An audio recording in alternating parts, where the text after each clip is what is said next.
நம்ம விஜய் சாருடைய 69வது படம் தான் ஜனநாயகன். இந்த படத்தை வினோத் அவர்கள் டைரக்ஷன் பண்ணியிருக்காரு. விஜய் சார் இந்த படத்தோட சினிமாவை விட்டு விலக முடிவுமே எடுத்திருக்காரு. ரசிகர்கள் மத்தியில மிகப்பெரிய எதிர்பார்ப்பை இந்த படம் கிரியேட் பண்ணியிருக்கு. அதற்கு மிக முக்கிய காரணம் இது தளபதியுடைய கடைசி படம் மட்டுமல்ல, வினோத் அவர்களுக்கும் தளபதிக்குமான முதல் படம் அப்படின்றதுனாலும் கூட.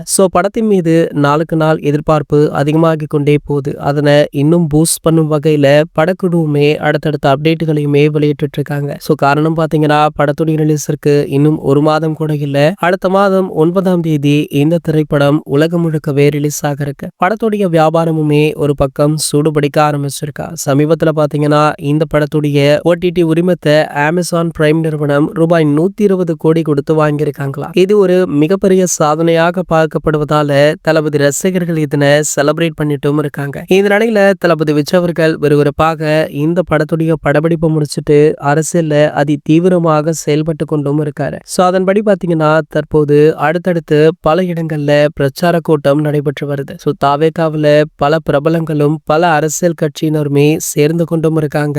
இந்த நிலையில தற்போது பிரபல நடிகையான நடிகை த்ரிஷா அவங்க தாவேகா கட்சியில் இணைந்துள்ளதாக ஒரு தகவல் வைரலுமே ஆகிட்டு இருக்கு. கூடிய விரைவிலேயே இதனை தாவேகா நிர்வாகம் அதிகாரப்பூர்வமாகவுமே அறிவிக்க இருக்காங்களா. தளபதி விஜய் அவர்களுடன் த்ரிஷா அவர்கள் நடித்த அனைத்து படங்களுமே செம்ம ஹிட் அடித்தது. கடைசியாக பாத்தீங்கன்னா, இவங்களுடைய காம்போல லியோ அப்படின்ற திரைப்படம் ரிலீஸ் ஆகி நல்ல வரவேற்பு பெற்றது அப்படின்றதுமே குறிப்பிடத்தக்கது. இது போன்ற செய்திகளை பற்றி நீங்க உடனே தெரிஞ்சுக்க நம்மளுடைய சேனலை மறக்காம சப்ஸ்கிரைப் பண்ணிக்கோங்க.